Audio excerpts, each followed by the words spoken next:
After graduating high school, my sister and I decided to go on a trip to the countryside. We decided to book a B&B for a more comfortable stay. Even though Riley was only some months older than me, she never failed to make this impression that I am the younger one, hence I must listen to her. Her controlling nature did irritate me at times, but she cared a lot for me, so I never argued with her on this matter. We chose a small cabin located in the woods. The main reason to select that place is that we were right next to a beautiful waterfall. We thought it'd be an ideal setup for our vacation. During the day, we hiked to the waterfall and enjoy a stay in nature at the same time. Driving amongst the vast cornfields while relishing the sweet chirps of birds in the wilderness calmed my mind. I rolled down the car window and let the cool breeze play with our hair. Riley turned on the music and started to chat. We were talking and laughing. In a few words, we were having a good time. After driving for 2.5 hours, we got onto a dusty road surrounded by a dense wood. The shade provided by the bushy big trees created a mysterious ambiance. Riley lowered down the volume and said, "Can you hear that?" I asked. "Hear what?" "The sound of water falling from a cliff. We are almost there." I accelerated, seeing a crossroads. According to the GPS, our destination is on the right. Riley was right. The B&B is probably 15 to 20 minutes from here. When we finally arrived, the cabin looked exactly like it appeared on the website. Tall pine trees were guarding it. A hiking trail went into the woods from its left. We got out of the car and gave the owner a call. The owner told us that we will be on our own here and the key is under the mat. Riley opened the door and we got inside. The cabin was cozy and neat. A small living room was attached to the kitchen on its right. Across the living room, there were 2 bedrooms. One had a view towards the hiking trail, while the other showcased the horizon accompanied by the pine trees. I chose to stay in the second one. Waking up to a sunrise seemed more appealing to me. The only small discomfort was the washroom. It was located outside the cabin at the backside. The thought of coming out of the cabin in the middle of the night to use the bathroom kind of spooked me out, but Riley was cool with it. But there was no other way, so I went to take a shower while Riley got busy arranging the kitchen. We brought everything with us. I twisted the tap and the shower head started to pour cold water. I was shampooing my hair while humming in a cheerful mood when a weird feeling took over. It was as if I wasn't alone in this bathroom. My eyes were covered with shampoo, so I couldn't open them. But then I thought, it's nothing, just my tired mind making silly imaginations. I started to wash my hair when my hand touched the back of my head, and shockingly, I felt someone's hand on me. I cleaned my face as fast as possible and opened my eyes to take a look around. There was no one in there except me. I checked the door lock, and everything was fine. I assured myself, saying the exertion of the journey is playing with my mind. When I came back to the cabin, I saw Riley was cooking lunch. "So, enjoyed the shower?" she asked with a smile. I gave a fake smile and said, Did you go there to call me or something?" "Me? No, I was cooking for us the whole time." "Why?" "Nothing. I kind of spooked myself in the shower." "Don't worry, you'll get used to it. I know the washroom setup is a bit weird, but many cottages have this feature. Also, you can wake me up at night if you feel scared to go there alone. I can protect my little sis." "Shut up. Cook your food." I didn't say anything more to her because she was already mocking me for getting scared. I, on the other hand, also thought it was nothing and it's better to let it go. After a tasty lunch, Riley and I decided to walk around a bit. The sun was about to set, so we didn't take the hiking trail as it would be risky to come back after dark. We were wandering in the woods when my eyes went to a tower-like structure. "What is that?" I pointed it out and started walking towards it. Riley followed me with a confused face.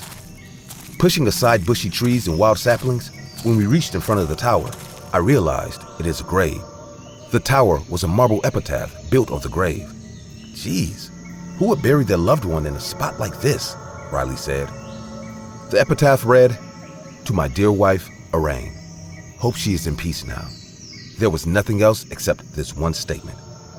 "Why didn't the owner tell us about this?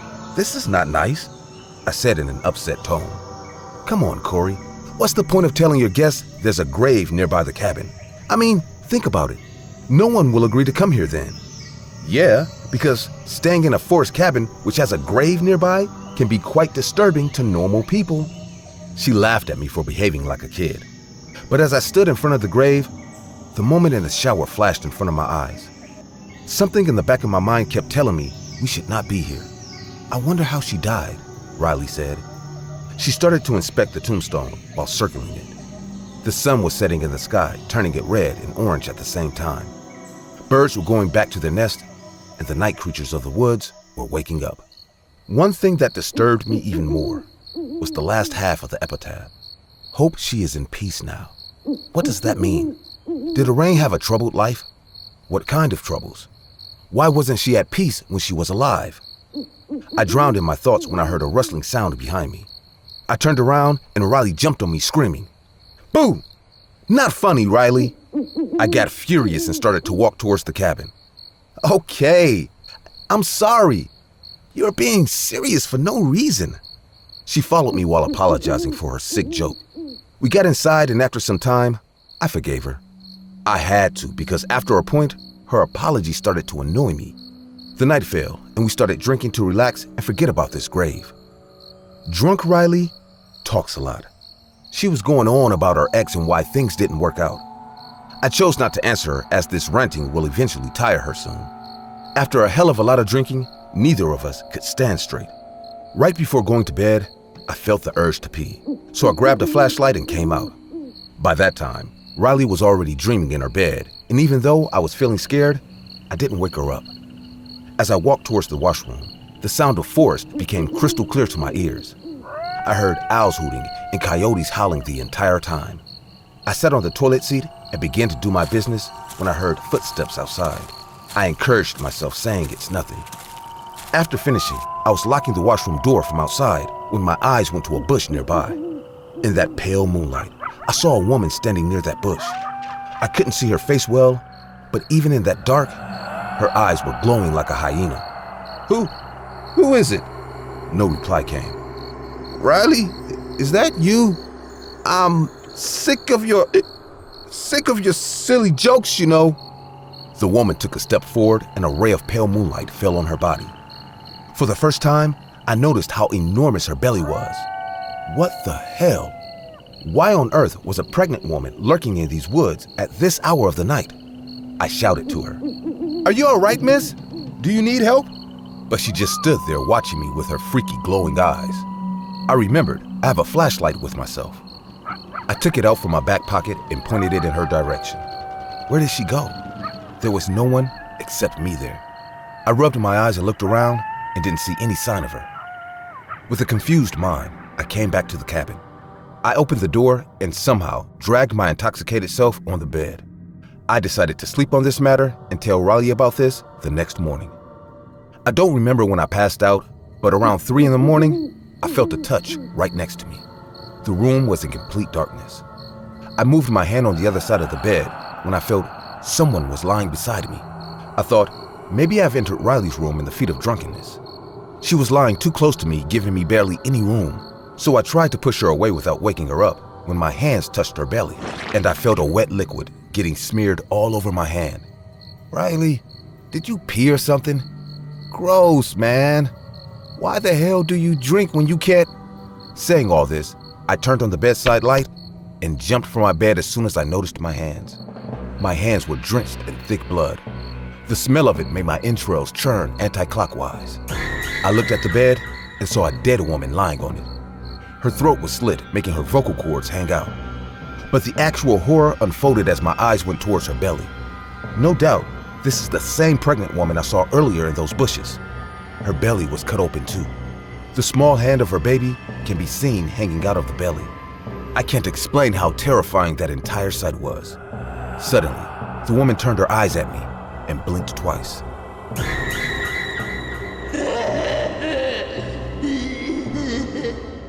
I collapsed on the floor, screaming at the top of my lungs. We left the cabin the very next morning. When Riley heard my scream and came to my room, she found me unconscious on the floor. I never told her what I saw that night, but as time passed, I made research about that cabin. I even connected with some localities to find out what exactly happened there. What they told me still scares me to sleep. Many years back, a couple lived there. They were having a happy life until the husband started to suspect the wife of having an affair. Out of anguish and frustration, One night, the husband killed his wife. She was 8 months pregnant at the time. The husband was a very sick man. He didn't just rest after murdering his wife and the unborn child. He built them a tomb too. I don't know if he's still alive, but I had a huge brawl with the B&B owner for renting a haunted cabin.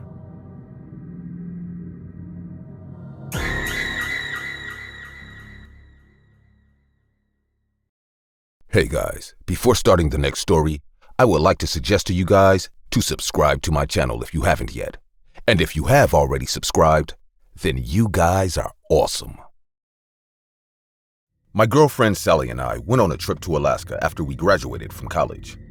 We couldn't afford to go anywhere fancy though, and we didn't want to. We were both outdoorsy types and wanted to get in touch with the wilderness after spending the past 4 years stuffed into tiny dorm rooms in the city. We tried looking for cheap resorts at first, but ended up renting a small bed and breakfast cabin in the mountains where we had easy access to the hiking trails we wanted to go on. The booking website showed the host to be a small family with a mother, a slightly overweight father, and 2 adult sons who were posing in front of their wooden cabin. Staying there was cheaper than most of the resorts we looked up, and since the host lived in the middle of the mountains, we could probably ask them for help if we had any trouble on the trail. It seemed like a win-win. Soon after getting out of the airport, my girlfriend and I booked a cab to the mountain the cabin was on and hiked the rest of the way. We had to follow a faint dirt trail that led us up the mountains past dense snow-covered forests. A heavy layer of snow made the trail harder to decipher at times, but we managed and got to the cabin right as the sun was setting. As much as we appreciated the views we got to see during the hike, it left us panting with exhaustion by the time we finally arrived. I knocked on the door to the cabin while my girlfriend caught her breath and waited for the hosts to arrive. About a minute later, the door opened to reveal the 2 adult sons we saw posing for the cabin on the website. They looked a little worse for wear than they were on the website photo. There were wrinkles on their face, and they weren't there before, and they seemed a little bit thinner than they should be. Nevertheless, they both welcomed us warmly inside and fixed us some hot coffee to drink upon seeing how tired we were. The older brother introduced himself as Rick, while the younger brother introduced himself as Dan. They led us to a large dining table next to a roaring fireplace with a pot hanging above it. "You came just in time," Rick told us. "We just finished making dinner for the night. Would you care to join us?" "Sounds great," Sally said. "What's on the menu?" Dan gently lifted up the pot that hung above the fireplace and placed it on the dining table. "Bear stew. We shot him ourselves a few days ago. Have you 2 ever had bear meat before?" "No, I can't say that we have," I told them. "But I'm looking forward to trying it." "Me too," my girlfriend agreed. The 4 of us sat together and ate what is still the most delicious meal of my life. We chatted as we ate, and eventually the topic of family came up. When we asked them where their parents were, they told us that their parents were currently staying in a nearby town. An out-of-season blizzard had come by not so long ago, and that's what made them decide it was better for their parents there instead of out in the wilderness with them. Rick made a comment on how lucky we were for the blizzard to pass just in time for us to arrive. Had we been there a few days earlier, there wouldn't have been anything but snow and wind for us out there. When dinner was finished, my girlfriend and I complimented our host for the delicious meal and went to the bedroom upstairs for some much-needed rest. "They seem like they're such nice people, aren't they?" my girlfriend said once we were alone in each other's arms. "Yeah, they seem like lovely people. Their parents are lucky to have caring kids like them." "Yeah, they sure do. I hope our kids turn out like them." Yeah, I hope they do too." "Wait, what?" That was when she dropped the bombshell on me. She was pregnant. She wanted it to be a surprise, and goddammit, it was. I was shocked by the news, but at the same time, I was overjoyed at the thought of becoming a father. We spent all night talking about names we'd want for our children until we fell asleep. I woke up in the middle of the night to the sound of Rick and Dan arguing to each other. I was confused because it sounded as if they were talking right in front of our bedroom for some reason, and only caught brief snippets of their conversation. "No, we can't," I heard Rick's voice say. "That was a one-time thing. We can't risk doing it again." "Come on," replied Dan's voice. "You're curious too, aren't you?" I didn't bother to listen on the rest of their conversation. It was probably just them fighting over normal brotherly stuff anyway, so I fell back to sleep. The next day I woke up and decided to go on a hike in the mountains. My girlfriend wanted to join in, but she still seemed tired and I was worried for our unborn child, so I told her to stay put in the cabin for a little while longer. She reluctantly agreed, and we both had breakfast with Rick and Dan before I left for my hike. We ate the same delicious stew from the other day. All of us agreed that the bear meat was to die for.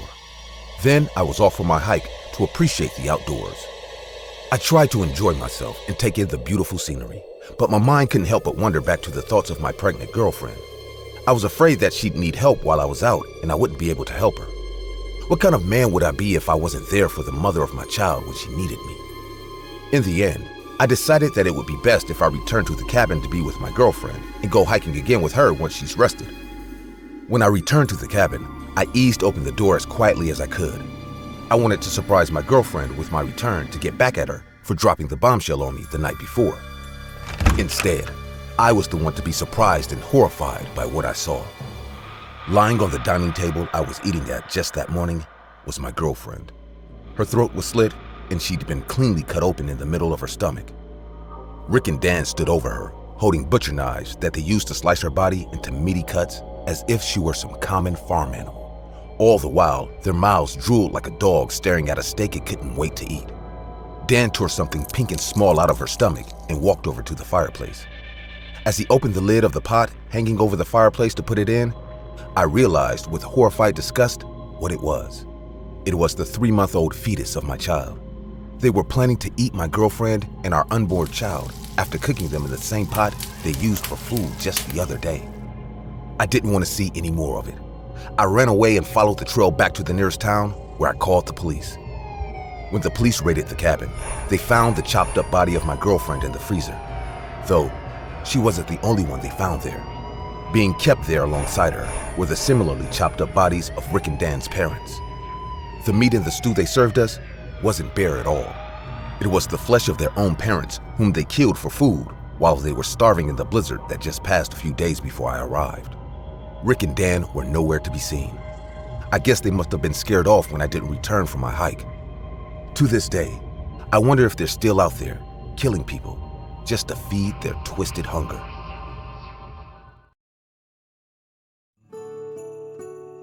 I love traveling, especially solo trips. Whenever I get the time and end up saving enough, I go for a trip.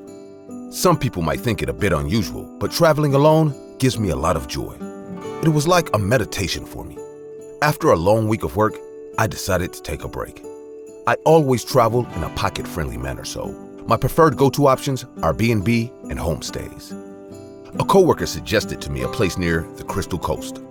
After reviewing all my options, I finally selected a house next to the beach. The owner, Matthew Hudson, stayed there with his daughter. They had another house on the same premise. I have stayed with families before, so I didn't think twice before booking it. The date got fixed and my excitement grew every day. I hopped into my car and drove towards my long-needed break. One of the craziest things about long rides is you start enjoying the trip even before arriving at your destination. The view was breathtaking. The tall, rusty hills stood on one side, with the unending blue ocean on the other side. I stopped at a gas station to get the exact direction, as GPS started to malfunction after a point. The empty gas station stood like a deserted island. A man came out. He had a rough beard with a very bad odor. His clothes were very dirty, and he stared at me like a petty thief.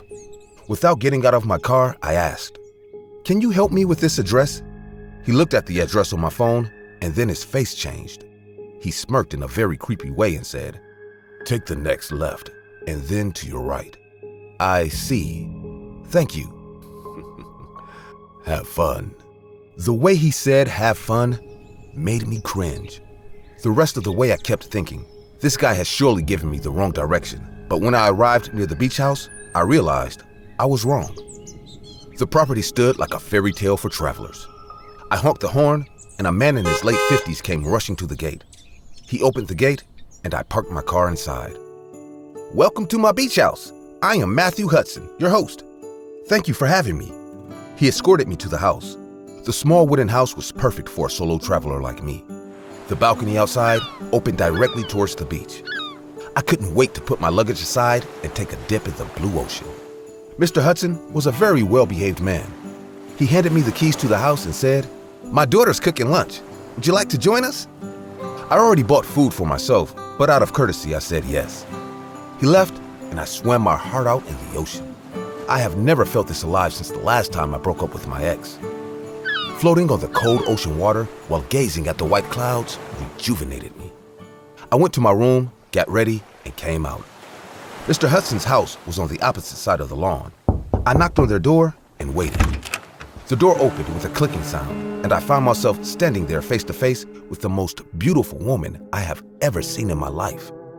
Yes. Mr. Hudson invited me? Oh, you must be Jacob. Please, come in. Dad is in the basement. I am Molly, by the way. Molly escorted me inside the house, and like a possessed lamb, I followed her. She sat me down at the table in the living room and went to call her dad. We had lunch, and the entire time, I couldn't help but stare at Molly. I thanked God for making me choose this B&B. After finishing lunch, I thanked them and came back to my place. I took a nap and was supposedly dreaming about Molly when I heard a loud gunshot.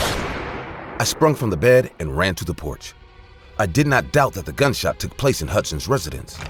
I opened the door to check on them, just when another gunshot took place, along with a spine-chilling scream. My legs froze as I recognized it was Molly. I slowly walked to their house. I had no arms with me. I peeked from the porch window and witnessed a bloody scene. Hudson was sitting on a chair, except half of his head was missing. Brains and blood were splattered all over him and the white wall behind him. Molly was tied to a chair too, and she was shot in the arm. Blood was gushing out from her wound, and she was crying in pain. Two men stood in front of her wearing black masks. One of them threatened her, while the other went on robbing them. I dialed the cops and told them to hurry up, just when a familiar voice took place. I know he's here. Where is that man? I gave him the directions. We will shoot that dog as well and take all his money and stuff. Tell us where he is if you want to stay alive. He didn't come here. My dad and I are the only ones here. Well, I have to trust you, it seems, because your dad isn't alive to tell the tale anyway. Oh my God, this is the guy from the gas station. They were planning to rob this place even before my arrival. That's why this freak told me, have fun back then. I couldn't believe how disgusting this man was. I saw a shovel lying on the ground. An idea came to my mind. I threw a rock on the porch and ran to the back of the house, taking the shovel. I heard the man yelling, "You stay here. I will go check the other cottage. I think this bitch is lying to us." As soon as the man came out, I entered the house from the back window and beat the shit out of the other guy. He fell on the floor with a massive head injury and fainted. I then freed Molly and slowly took her upstairs and locked the bedroom door. You should leave. You can't save me. That guy had a gun. He already killed my dad. He's going to kill me as well. You should not be part of this trouble. Just go from here. But as I said, I fell for her the first time I saw her, and not just that. I wouldn't have left if there was anyone else in her position. I was thinking about what I could do when I heard footsteps storming inside the house. You knocked down my partner. I will shoot you both to death. His running footsteps started to come upstairs. I knew I won't be able to stop him for long, but there's nothing I could do. We were trapped. The man began banging on the door while screaming. Open the door. I know you are inside. I said, open it. Molly was trembling and losing a lot of blood at the same time. I knew if I don't take her to the hospital soon, she will bleed to death. I grabbed the shovel once again and went straight to the door. What are you doing? Are you going to open the door? Sometimes, simple is the best way. And luckily, it worked for me. I grabbed the shovel tightly, took my position, and opened the door in a wink. The man on the other side never expected the door to get open, so he wasn't ready to fire at the time. I didn't give him a chance either, and bashed his head with a strong hit of the shovel. He fell on the floor holding his bleeding head and accidentally dropped the gun. I picked it up immediately and pointed at him saying, "One move, and you will be gone forever." Next to what happened, you can all guess. The cops came and arrested those two robbers. It even came to know that he wasn't the owner of the gas station. The real owner was also murdered and robbed by these guys. What is even scarier is that this man could have finished me the first time he saw me at the gas station, but instead, he played it like a perfect evil mind. But his playfulness cost him badly. It's been 2 years now. Molly and I are married. We are happy and expecting our first baby boy soon. I might not be a good storyteller, but I've got a great story to tell my son. Well, that's how I met your mother.